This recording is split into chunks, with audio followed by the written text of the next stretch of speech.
Good afternoon.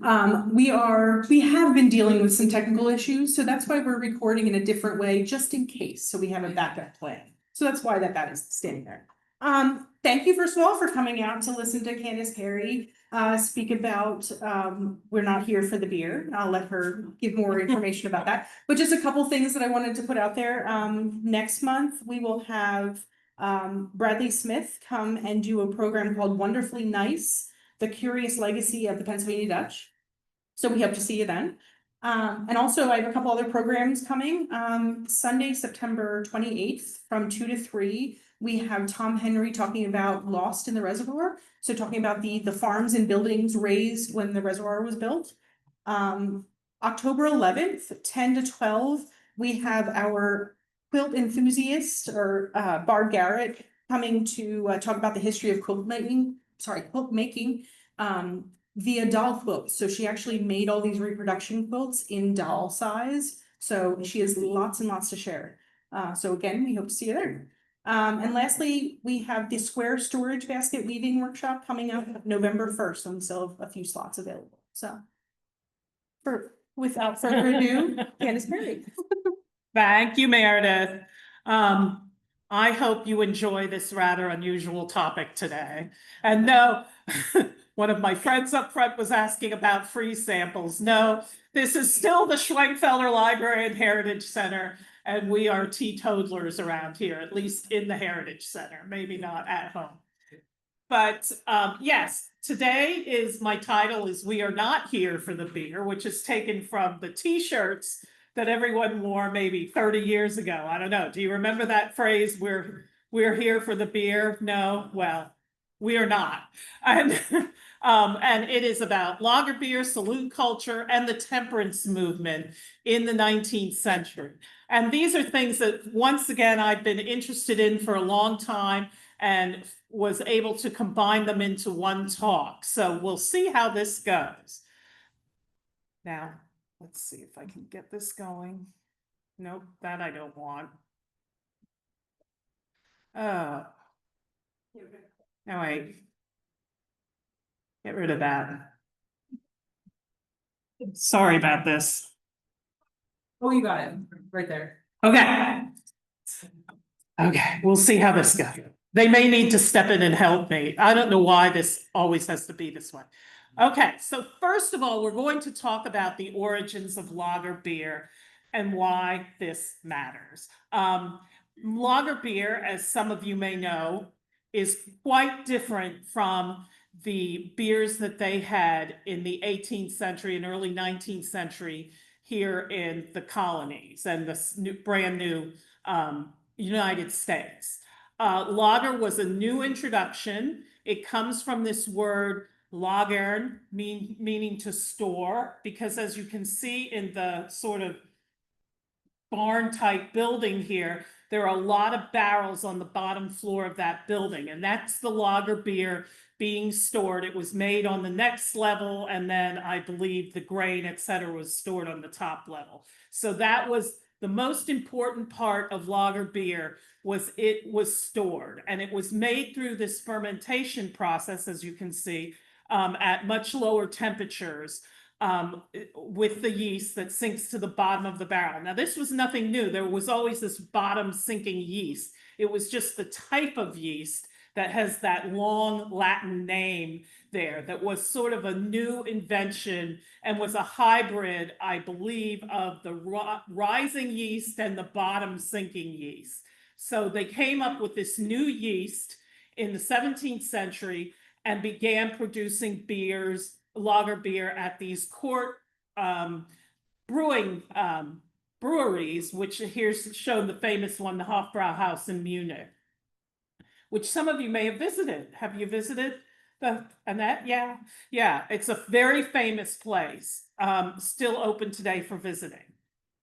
So as I said, this bottom fermentation process had been known for a long time. It was just this type of yeast that made it different.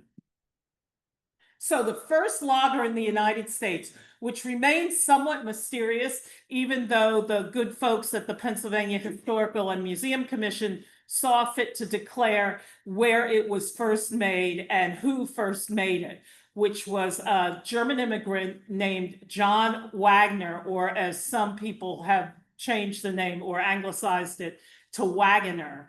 And in 1840, he apparently brought the yeast from his home in Bavaria to Philadelphia and settled here, and then brewed the first beer. So this marker is located at what is now 903 North American Street in Philadelphia. It used to be called St. John Street, but is now North American Street. And actually, if you look on this in the old city directories from about 1850, it does indicate that this man lived in that area. The cross street right next to this building is Poplar Street, and that he lived above Poplar Street. And so this location is probably accurate. But whether it was really a man named John or a man named Henry, in here in this little article I posted, it refers to a burglary of the cellar of Henry Wagoner in St. John Street above Poplar, exact same location, where a man broke in and was going to take away this yeast to make his own lager. So apparently this rare and special yeast was in demand, and Wagoner told the paper that he would not have disposed of any of the article for $500, meaning that's how valuable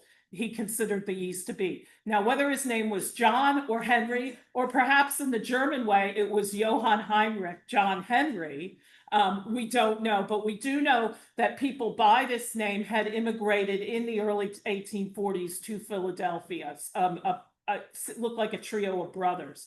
So definitely in Philadelphia, but who made it, we don't know. And it was also made on a very small scale, the lager. It was not a big brewery. It was probably just in Henry or John's cellar, and that's where he was making small quantities of lager, but definitely believed to be the introduction of lager beer to this country. Oddly, this statue of Frederick Lauer, who was a very well-known brewer in Reading in Berks County, who was more of a Pennsylvania Dutch immigrant. His people came in the late 18th century. He was somehow declared the first brewer of lager beer in America, and it's on his statue that stands in Charles Evans Cemetery. But I do not think that is true at all, and how they managed to put that on that statue, I don't know. Here is a view of a wonderful brewery. Later, however, they declared themselves the first lager beer brewery in America. There's an inscription that you can't read in German, right under the image. It's in German that says it is the first lager beer brewery in America. But I don't know if that is true. There was sort of a lag there between 1840 and the 1850s, where we don't really know much about what was happening. And is it important? I don't know, but for my purposes, it is. But this was located on Callow Hill at 3rd and 4th Streets. And of course, they made ample use of the rock that it sat on by cutting these storage vaults for the lager beer into the rock. And it was naturally cooler, so it provided everything they needed to ferment the lager beer. And these are interesting statistics, so have a look. 53 beer houses in 1850, and a beer house, that's actually an English term, a British term that refers to a place, and it makes total sense, where they sell beer. That's what a beer house is. So whether they're selling lager beer or some other type of beer, we don't know, but there are 53 beer houses in 1850. 566 taverns. Now, so a tavern, I think, by definition here, is definitely serving spirits and possibly beer and wine, but definitely serving spirits. So by 1860, that number had dropped to 276, 133 establishments identifying as saloons, but saloons could be a lot of things. They're not necessarily taverns. 24 breweries, and then 197 individuals selling lager beer specifically. Probably the enormous drop in taverns had to do with temperance. And of course, we'll get to that a little later. But the temperance movement, actually the first National Temperance Convention was held in Philadelphia. And I'm sure that the Quaker population was very happy to have the temperance movement in Philadelphia. And I'm sure it affected the quantity of taverns that could exist in the city. So these are some ads. They're all from the late 19th century, not necessarily from the 50s or 60s, of some of the long-standing saloons and beer halls and so forth, beer in Philadelphia. The G. Bergner, that's the one to the left, he was a very prominent brewer and saloon owner. And there was an interesting little notice in the paper that the upper floors had collapsed onto his vaults, his lager storage vaults. And he was located right next to the Schuylkill River. So all the beer ended up pouring into the river. All this thousands and thousands and thousands of gallons of beer ended up pouring into the river. And the paper warned temperance folks not that they were going to inadvertently have some beer if they drank water from the Schuylkill, which is horrible to contemplate on so many levels. And then in Reading and Allentown, because I like to try and find information on the hinterlands as much as possible, there were 101 individuals making or selling lager and 54 in Reading alone. That is a lot of people. The people, they called it Altbergs in the dialect. They liked their beer, and the saloons were extremely popular in Reading. Here's two ads for beer and oysters that often went together. That was a popular combination. John Pauley in the bottom ad from 1854 also is serving a sauerkraut lunch every Saturday evening at his saloon. So very, very popular product. And I just threw this in. This is not Pennsylvania, it's New York City, but it just emphasizes, and it's also late, it's 1883. It emphasizes how popular lager was and how common it was. This is in the Bowery of New York, and also all the way downtown Canal Street, etc., in New York City, in Manhattan. And all the little dots, I know it's hard to make out dots versus rectangles, but all the little dots are lager beer saloons.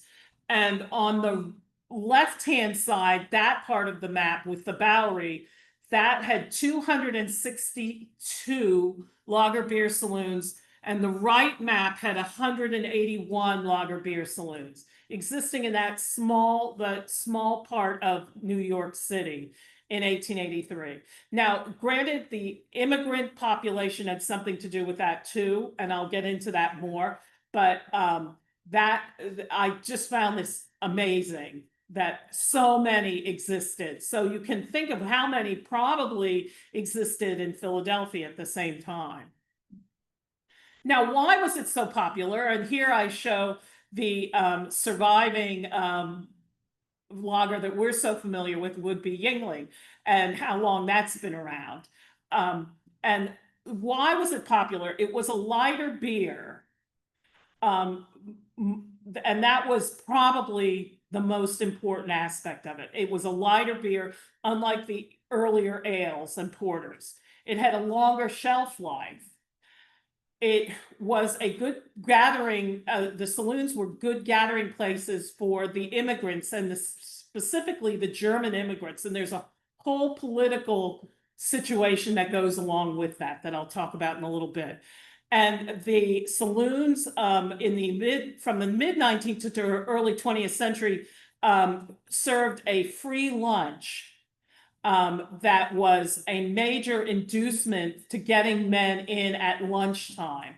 And these things could be just pretzels and hard-boiled eggs, pickled eggs, or they could be giant spreads that included turkey dinners and roast beef and soup and everything you could dream of.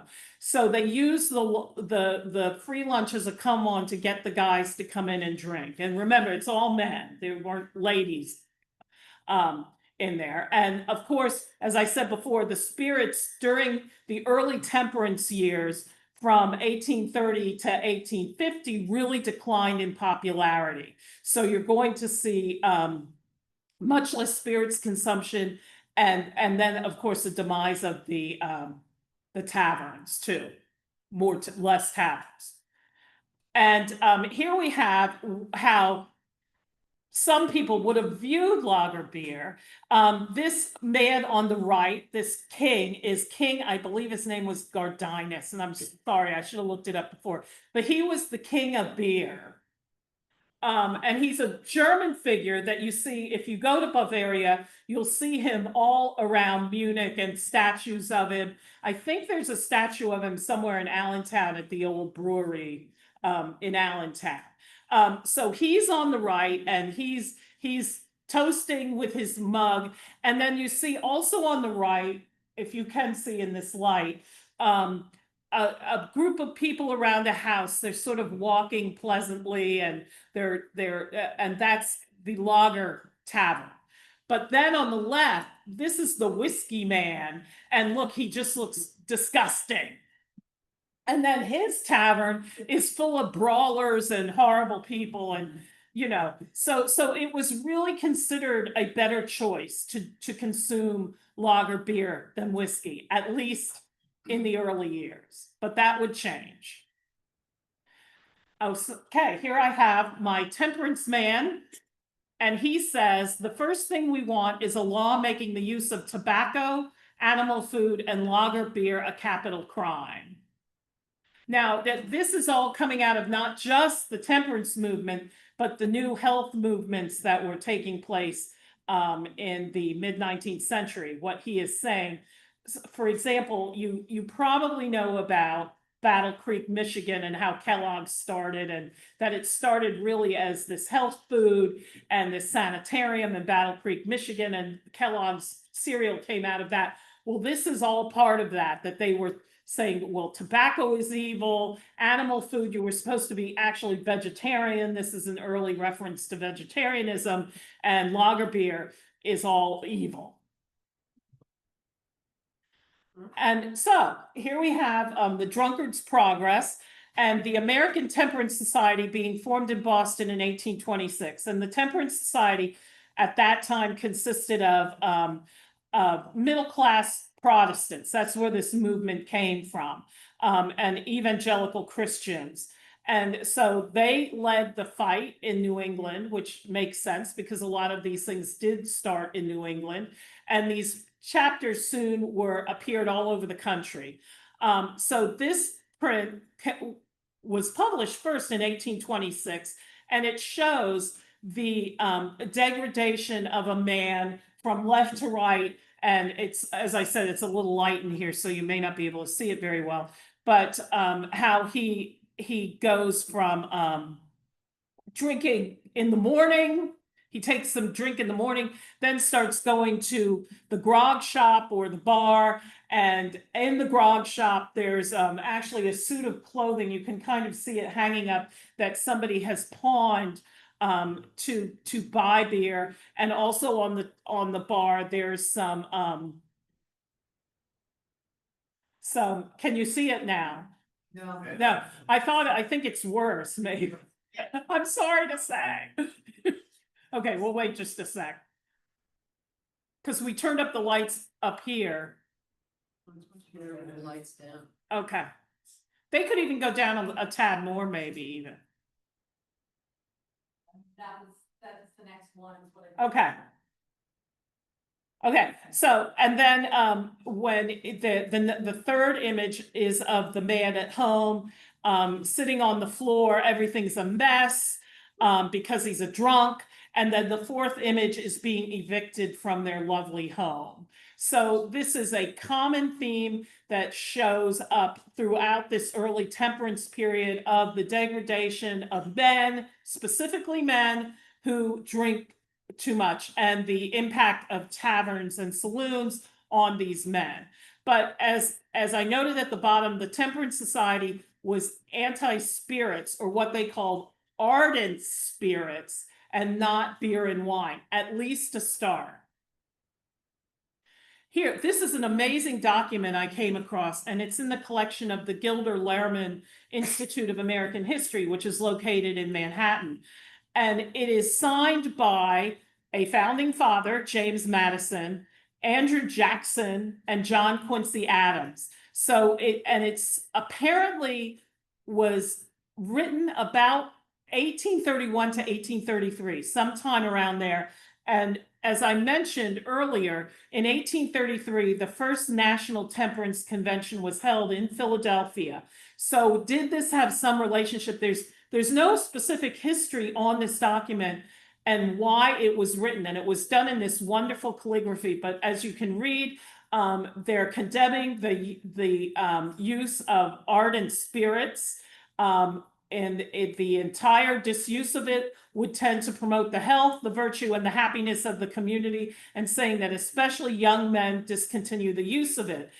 So James Madison was, of course, the founding father, earlier former president. Andrew Jackson at this time would have been the sitting president, and John Quincy Adams would have been the immediate prior president. Now, Andrew Jackson, one thing I did not associate him with was temperance on any level, if you know anything about Jackson. And he made his own whiskey. So I really don't quite understand this document, but it's so fascinating. And it seems to me that from the highest level of government, there was some sort of investment in the temperance movement. And then we're going on, this was growing and growing and growing through the 1830s and the 1840s. And by the 1850s, things really started to hit the fan, as it were. So in 1851, the state of Maine passed a bill that prohibited the sale of spirits, very much like what Prohibition would become in 1920 for the nation. So Maine became, interestingly, the first dry state in the nation. That I find that very interesting. And here we have this drunk with his bottle of gin stepping on the Maine liquor law. That's what he's stepping on. And a few other states, by no means all, but then again, there weren't as many states in 1851, they would follow suit, and including Pennsylvania. And his poem says, "You uphold the rum tent traders madly, while you cannot hold up yourself. You swallow their poison and gladly, you aid them in robbing your pelf," pelf being your wealth or your money.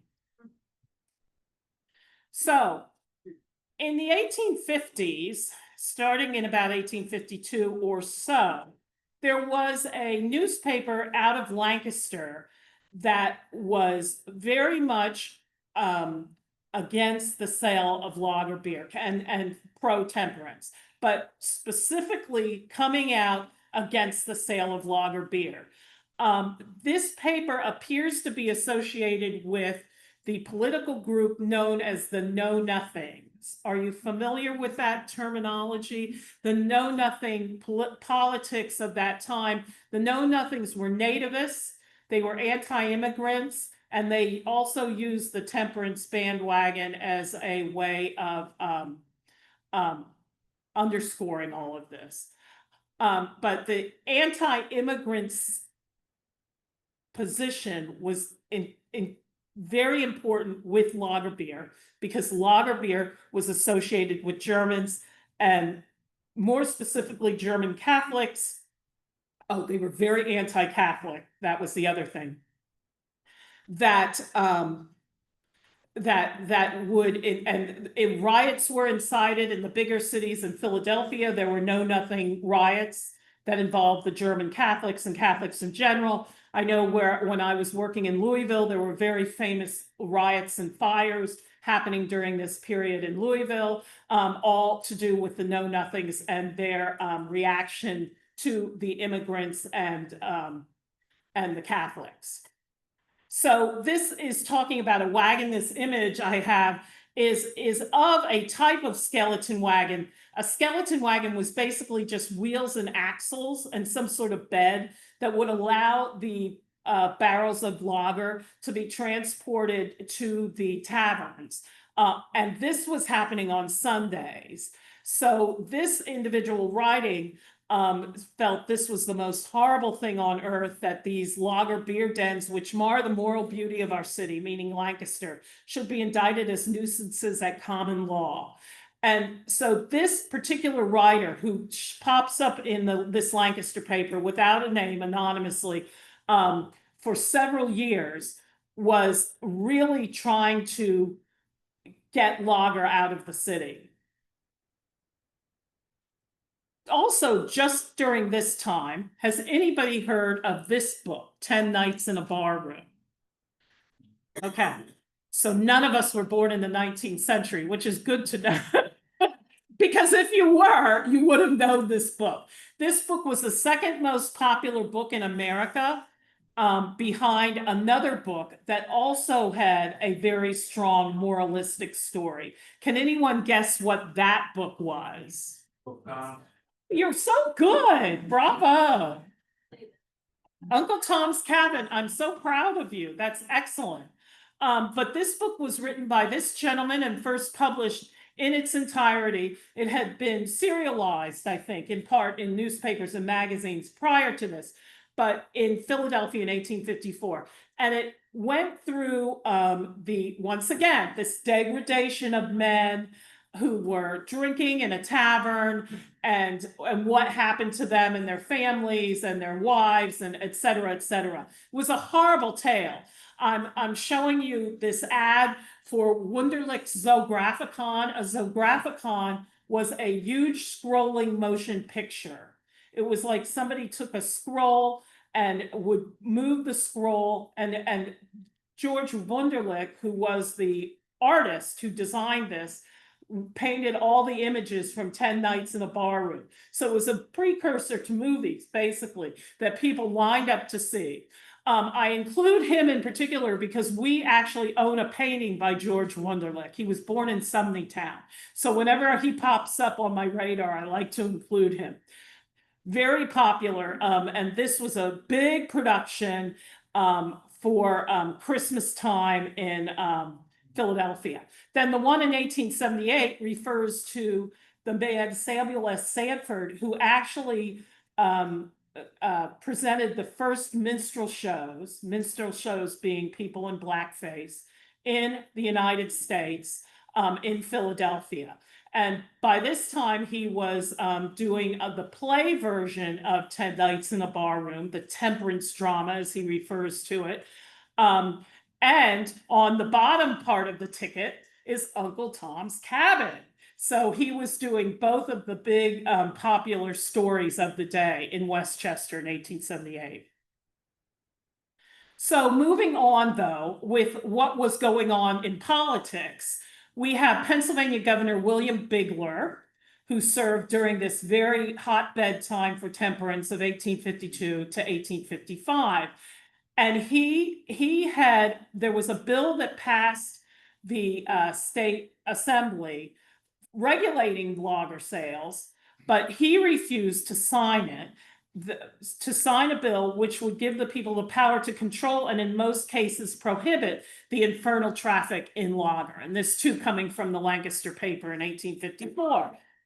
So he was really thought to be an enemy of temperance in many ways, and this was the main part of his downfall. He lost the election. He's one of the only, I think one of two Pennsylvania incumbents, governors who lost their election. Which is fascinating. And it was mostly because of these issues surrounding temperance and this lager bill. All of Western Pennsylvania was pretty much for the bill, Lancaster West. However, Eastern Pennsylvania, not so much. Philadelphia and I believe Delaware County were for it, but not these traditionally Pennsylvania Dutch counties, Montgomery, or at least part of Montgomery, Berks, Lehigh, not for this bill. So he tried to go with that segment of the state, but it didn't work, and he was tossed out. And I believe it was Governor Pollock that came in after him, who was much more temperance friendly.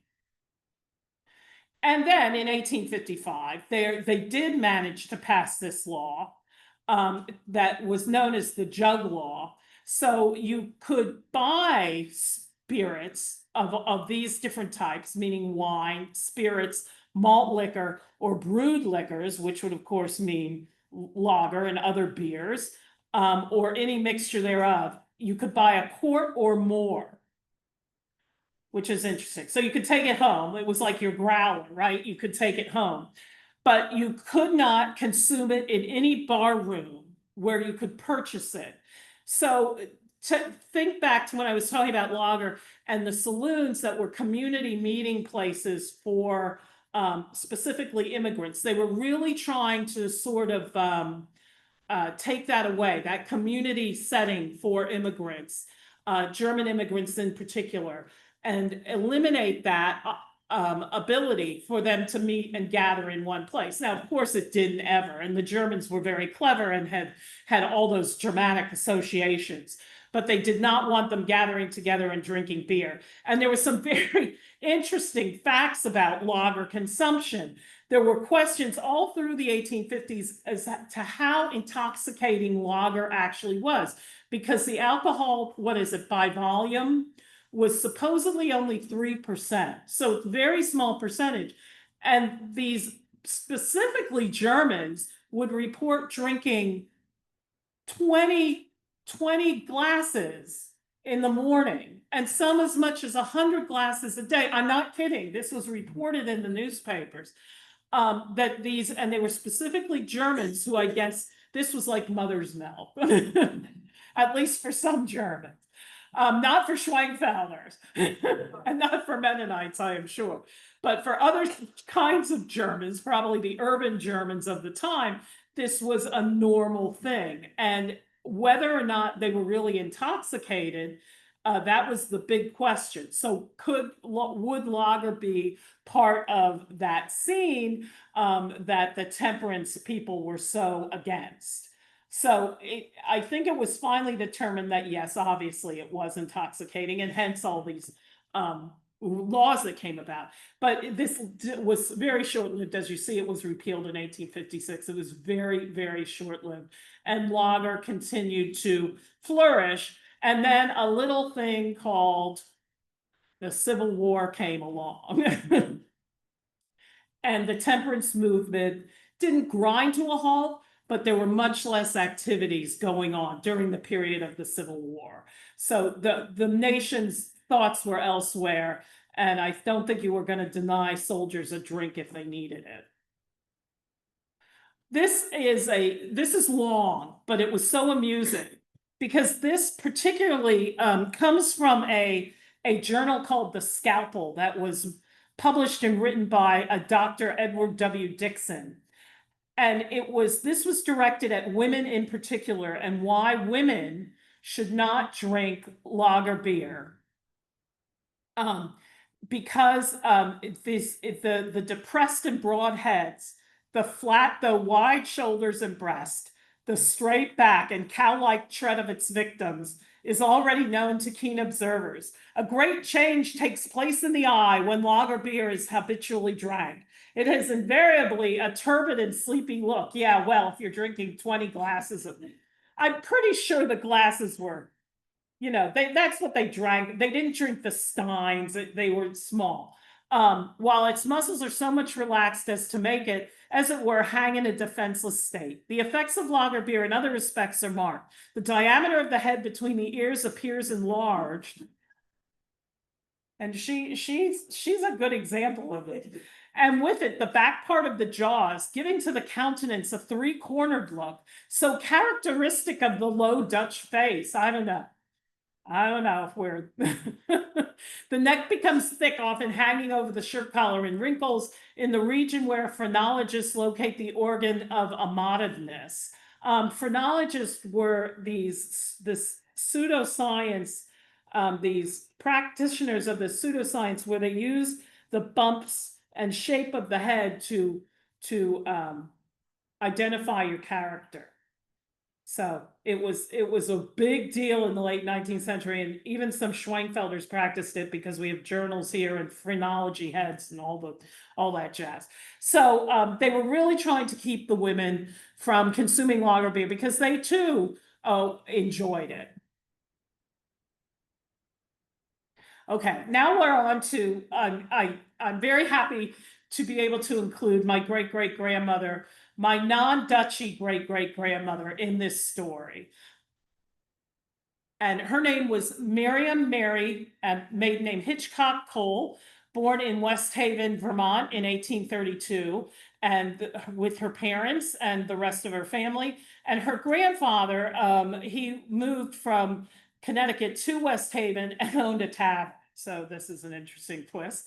But and there we are. West Haven, Vermont was right on Lake Champlain. You can see Lake Champlain there on the left of the town, right bordering Lake Champlain.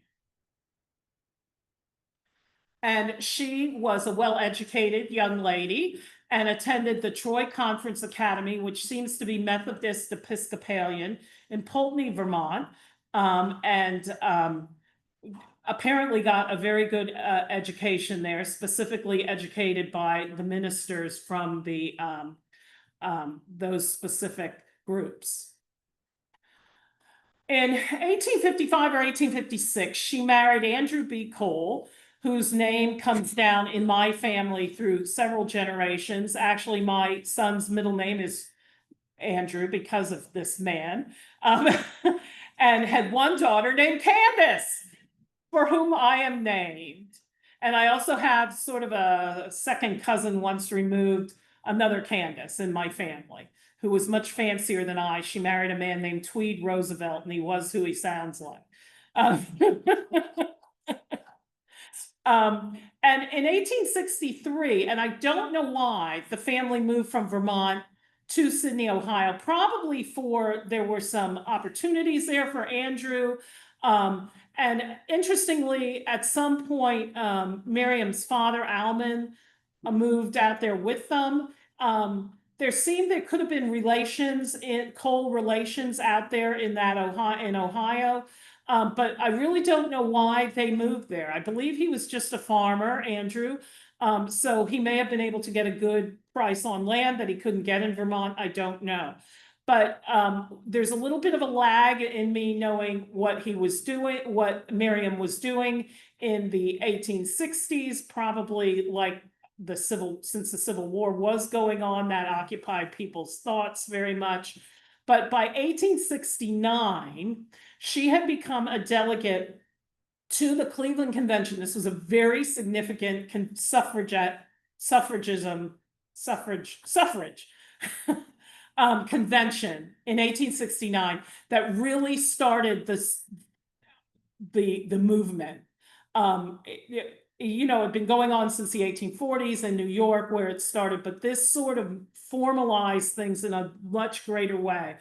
And the chief leader of the American Woman Suffrage Association was Lucy Stone, who was a very well-known suffragette. And on this list, you can see, I know it's hard for you to see, but there are some great luminaries in this list, like Henry Ward Beecher. You may have heard of him. I believe Lucretia Mott is on here somewhere, but very significant people to also the temperance, the abolitionist movement, and the suffrage movement. And these things all sort of mesh together. Now, one person who's missing is Susan B. Anthony. She founded a competing group. So there were two of these national suffrage organizations going on at the same time, and Susan B. Anthony's was the other one. So in June of 1869, after the conference, Miriam was named assistant editress of the Women's Advocate. That was a paper, a female-oriented paper about female issues, published in Ohio. Starting in 1869, she was named assistant editress, as it says in the article, and then promoted to editor by September. And then by 1870, this Advocate paper had merged with Lucy Stone's Woman's Journal that was actually published out of New York in 1870. So here we have a picture of Lucy, and that's a badge proclaiming as a suffragette that you took her paper. So Miriam was really on the professional front of the suffrage movement during the late 1860s and early 1870s, and appeared at many conventions, once again speaking alongside of the most famous suffragettes of the day. It's astounding to me. And what is also astounding to me is that no one in my family knew this.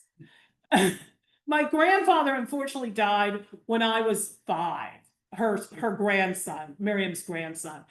And as a result, nothing came down to us except for these names. And his sister's name was Miriam. So there's obviously an attachment to her, but she died young, which I'll explain a little bit later, or young for us nowadays. So that really may have altered how much information came down to the family, because she wasn't there to tell her own story. It was up to my great-grandmother Candace to tell the story to the family, and whether she did or not, I don't know. And on another note, she had this child she was raising, and yet she was still out doing all of these very professional, intense activities in this time period, in the 1860s and 1870s.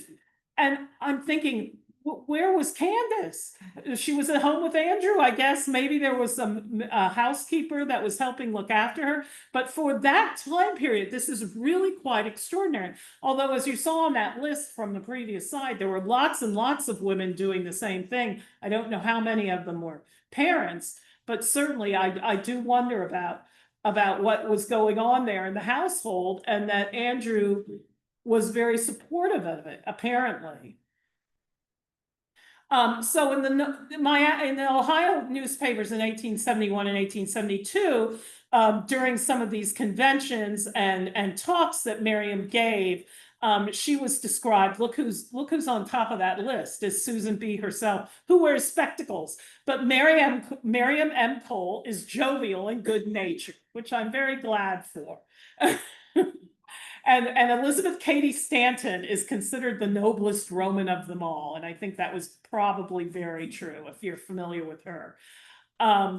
So here she's talking about, or this newspaper article is talking about her speaking in 1872 at the Late Female Convention in Columbus. And they describe her as, let me see. She was the president of the convention, but in parliamentary business, she exhibited about as much awkwardness as a senator would at a sewing machine. But she nevertheless shone brilliantly in comparison with the spectacled figurehead who presides over the upper branch of the General Assembly. So here she's giving actually a talk to the General Assembly. But her manipulation of the presidential reins gives no insight into her qualities as a speaker. Her speeches give evidence of more ability than those of many of the popular lectures of the day. Mrs. Cole is rather tall, dresses plain, is pleasant in conversation, and has a countenance that don't look a bit like a suffragette shriekers. So, I don't know. They often viewed the suffragettes as a little hysterical, as one might think. So she was considered not like them, and that was okay in the eyes of these men. Now, she fell into the time period, it just happened to coincide with when Miriam was most active, of the Ohio Women's Temperance Crusade. This was an amazing upheaval and advocacy of women for temperance that took place in Ohio. It was really extraordinary. Please read more about it. I'm just including a little bit of it in here because of what Miriam had to say about it. But the women of these little Ohio towns were going to the bars and just disrupting things. They, in this case, in this image, they're standing outside of a saloon singing hymns. I think the men just laughed at them, but that's what they were doing. And then this is the women, a photograph of the women singing hymns, and that little structure there in the middle was apparently a prayer booth that they'd go in there and pray for the souls of these men at the saloons. And here, though, you see the opposite thing going on, where the women are breaking up the barrels of beer. This is another sort of scene from the Temperance Crusade. But Miriam had to say this: a woman knocking out the head of a whiskey barrel with an axe to the tune of Old Hundred is not the ideal woman sitting on a sofa, dining on strawberries and cream, and sweetly warbling the rose that all are praising. And all the difference between the musical saint spilling the precious liquid, meaning these women with the axes breaking up the barrels, and the unmusical saint offering her vote, the lady on the sofa, is that the latter tried to kill several birds with one stone, and the former aims at only one, which was what Miriam believed, is that the woman casting her vote, the ability to vote, was more important to the movement than this destruction of the saloons and standing outside singing and praying and what have you. That was not going to be as effective as being able to have women cast their vote. And then she elaborates on it and says, liquor traffic opposes women's suffrage, and with good reasons. It knows that votes change laws, and it also knows that the votes of women would change the present temperance laws and make it worth the paper on which they are printed. I'm sorry, I had a misprint in there. And this she originally published in the Woman's Journal, and then it was reprinted in this Ohio newspaper in 1874. So eventually the crusade died down, but the direct result of it was the formation of the Women's Christian Temperance Union. Have you heard of that? Yeah. It's a pretty well-known organization into the 20th century. Here is a pledge card for the WCTU from the 1910s. And it has an image of Frances Willard, who would have been the founder in 1874 and led the meeting for the formation of the WCTU. And then to throw in our local association in 1905, the women who belonged to the meeting houses of the Central District of Middle District of our Schwenkfelder Church started a chapter of the WCTU, and then later started the children's chapter, which was called the Loyal Temperance Legion. And this ribbon is wonderful because this was sort of their motto: "Tremble, King Alcohol, we shall grow up," the children are saying. But I could not find the similar WCTU for Palm. It would take more investigation, but the Schwenkfelder women in 1905 that was the first time it was associated with the church. And I think that is it. So thank you for listening. These are the two guys that why the women started praying outside the saloons, because of these kind of husbands. Does anybody have any questions? Yes. Could you tell me the difference between the saloon, the tavern? Because they're mentioning the different ones. They They're do. all on the same. What's the difference? They are. Well, saloon seemingly, what? Oh, I'm sorry. Okay. One of our attendees is asking about the difference between taverns and saloons and how they refer to them interchangeably. And there does seem to be some sort of a difference.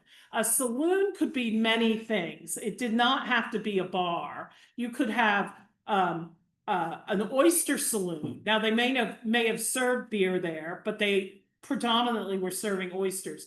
They had like billiard saloons, pool saloons. They had eating saloons. And once again, you might have been able to get a drink there, but it wasn't their main source of business, or they did not intend it to be. A tavern was a bar. That is definitely the difference. And my grandmother, Amanda Heater, was president of the Worcester Women's Christian Temperance Union.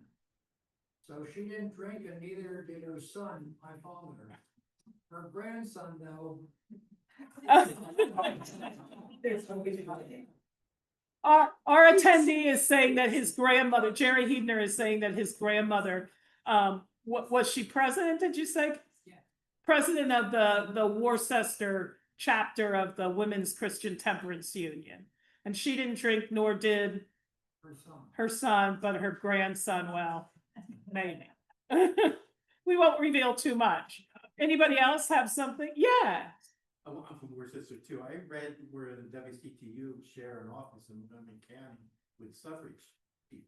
That would make total So sense. for that. Total, it's all interwoven. Suffrage and temperance, and in the early days, abolitionism, it's all interwoven together, yes. I had another question. How would you define ardent spirit, and when did the concept of alcoholism come into? Oh, well, that's interesting. And I don't know if I can answer the alcoholism part. I do know I was doing research on another topic, and my dear volunteer Fran back here knows all about this, about alcohol cures lately. But the first part of that question was, I'm sorry. Or how do you? Oh, ardent spirits. Ardent spirits are spirits, not wine and beer. They're whiskey, rum, gin, all the baddies, you know. And alcoholism, I think during the temperance movement, although I can't say this for sure, they started to have an awareness that this was a disease of some sort that needed a cure. And there were many kinds of sanitariums. This is also why, I don't know, a favorite topic of mine is sanitariums and these cures that people would go to for any number of problems, but alcoholism would have been one of them. And there was a specific kind of cure that popped up in the late 19th century called the Keeley cure, which involved injections of, Fran, what was it?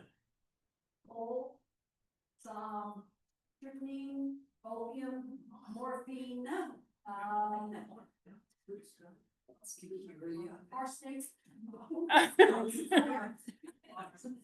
Did everyone hear that? The injections involved, because Fran was going to do a little checking on this for me. This Keeley cure, they had institutions all throughout at least the eastern part of the United States, and five of these in Pennsylvania alone, where men and women could go to, would go to these institutes and receive these injections that were gold. They could have, we don't know exactly, but morphine, opium could have been in it, strychnine, possibly arsenic. And they'd receive these injections like twice a day, I think.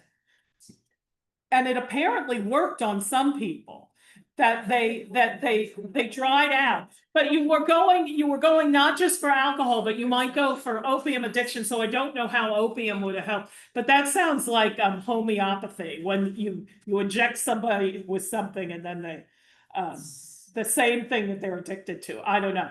But anyway, that was a medical cure, specifically a medical cure. There wasn't any therapy. They were just trying to heal these people from the disease of alcoholism with these horrible injections. And then that continued into the 20th century, which I suppose with whenever Alcoholics Anonymous, the Keeley cures, I think, were around until the 1930s. It was a long time. So then later they saw these more therapeutic kind of cures that treated people differently. Does that help? Okay. Yes. In talking about political parties trying to pass legislation against these various spirits. And their sort of anti-German attitude got me thinking, was there a particular political party that was anti-alcohol versus different political party? Or was it a bipartisan movement? I think it was bipartisan to some. Yes, I do think it was bipartisan. I do think so. The Know Nothings had a very specific agenda. But I do think that they wouldn't have gotten these things passed if it wasn't bipartisan on some level. And do you know, in general, were the German immigrants, that were the later German immigrants, did they lean towards one particular party versus another? I think they were Democrats. The mid-19th century variety, let me be clear on that. I think they were Democrats. And that remained true until well past Roosevelt, Frank FDR. I know my grandfather was a member of the Berks County Roosevelt Club. And until fairly recently, they were expressing themselves as Democrats until very recently. So I think, yes, the political party most of those Germans affiliated with was the Democrats, I think. Well, you also said you knew Catholicism, What? but those later Germans were Catholic. Also. Yes, true. Those mid-19th century, the German Germans, as I often call them, the ones that came in the 19th century were often Catholic because they were from different parts of German, what we now know as Germany. Anybody else? Oh, Annette? I'm always fascinated by your research Ah. procedures and your techniques, okay? How did you come to tie Miriam Cole in? That's my first question, to follow her through. And secondly, how do you wind up finding those wonderful advertisements? Could you give me some idea? Well, okay, here is the clue. If you have a subscription to newspapers.com and you do keyword searches, but always do them with quotation marks around them. And it makes it very specific as to how you can find this information. And sometimes I can find the weirdest, most specific information, about the brewer in Philadelphia whose kegs went into the river, But Miriam, this was sort of a recent discovery within my family. We were talking about her and where she was buried and things like this. And I thought, oh, I have never looked her up there. I will start looking. And then when I turned up this information, and then I realized that she, even though her platform, her personal platform was suffrage, she did have these commentaries on temperance. And so I was able to sort of weave that into the story. But I wanted to say, the poor lady, she died before the age of 60 from complications due to what was known as rheumatism back then is now rheumatoid arthritis. That's probably, she was, I don't even know if she saw her first grandchildren born. I have to check. My grandfather was not her first grandchild, so I have to check when those line up, but I'm not even sure if she did. And at the end of her life too, she moved around a lot, which is odd. They were no longer in Sydney. She was staying in St. Louis with with Candace and her family for a little bit. And then they moved to New York, Greenwich area in New York. Which is where a lot of where Andrew's people had been living. And that's where she died and is buried. So it's very strange. She was sort of all over the place. I'm always fascinated by your research. Thank you, Annette. Anybody else? Oh, yes. What do you think was the connection between temperance and suffragism and abolitionism? I mean, knowing full well that you don't have access to the minds of 19th century. Yeah. I think they were about morality. I think all the issues were morality and how women could change things. I really think, I think the women found a movement within temperance in particular. I think that was probably a jumping off point somewhat in the abolitionist movement. But then I think that they knew if they had the vote, they could change things. Does that help answer that? Yeah. I don't know. But that's how I kind of look at it. But they were these movements, the abolitionists and temperance were all very grounded in morals, and specifically the Protestant evangelical groups. Yeah. Nowadays, you almost think they come from different sides of the blood, like it's, like you probably think of temperance as going like from the conservative. You're exactly right. And abolitionists and Uh-huh. right vote coming from like the liberals, so. Yeah. Interesting to see them. Yeah, I think it was much different. Yeah. We have one from, our online. Uh-huh. So Ed asks, did the temperance movement cause such a long delay in women getting a vote as men folk didn't want booze taken away, or was it just misogyny? Oh, I think misogyny had a lot to do with it. Oh, there's a question about why it took so long to get the right to vote. First, number one, you're right. That's why it took him so long. I think that misogyny I really do had a lot to do with it. They didn't want women having these opportunities to have some sort of power. And it was ever thus. I think this was a good way of keeping women in their place. And finally it became, it was like the momentum was, they couldn't resist anymore and it had to happen. Especially with the late 19th century. And I know that my Dutchy family is a good example of this. By the late 19th and early 20th century, more and more women were going out and becoming educated. In Pennsylvania here, going to the normal schools. I'm sure some of you had relatives in the early 20th century, as I did, who went to normal school and became teachers. And the ladies were going out and becoming professional people, and sometimes not even getting married. They were ladies who made the choice to have a professional life and maybe not get married, as was the case. I don't know if it was a choice, but my Aunt Bessie and Bertha Kinzer from Robisonia, they made that choice. And though my grandmother also made that choice, but did get married, she went to normal school and did get married, thank goodness, or I wouldn't be here. So I think it was just, there were professional women, there were educated women, and it was hard to resist anymore. They weren't just women sitting at home on the sofa warbling, as Miriam discussed. Anybody else have a thought? Yes, Tom. Founded by the quantity of beer you suggested. I know. Was there any connection between the quality of fresh water Oh. and that consumption?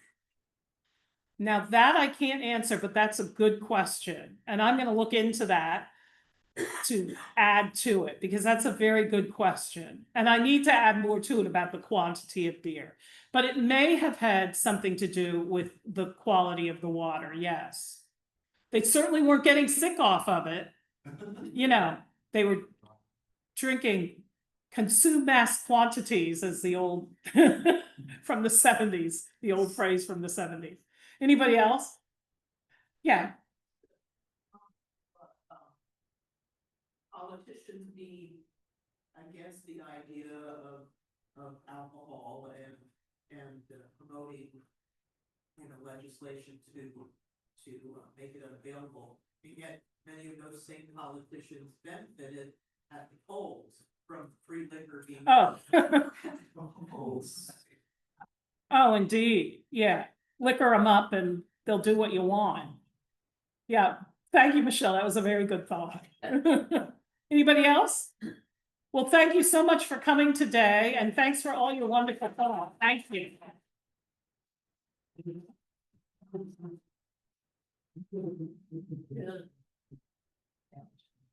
Thank you, everyone. Hopefully we will see you next month for our next brown bag. Take care.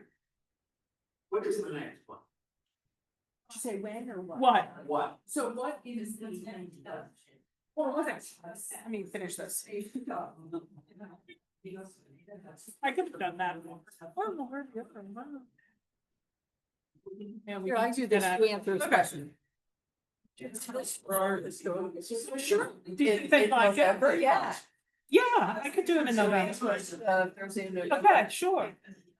Send you an email. I could serve beer. I could, yeah, I could.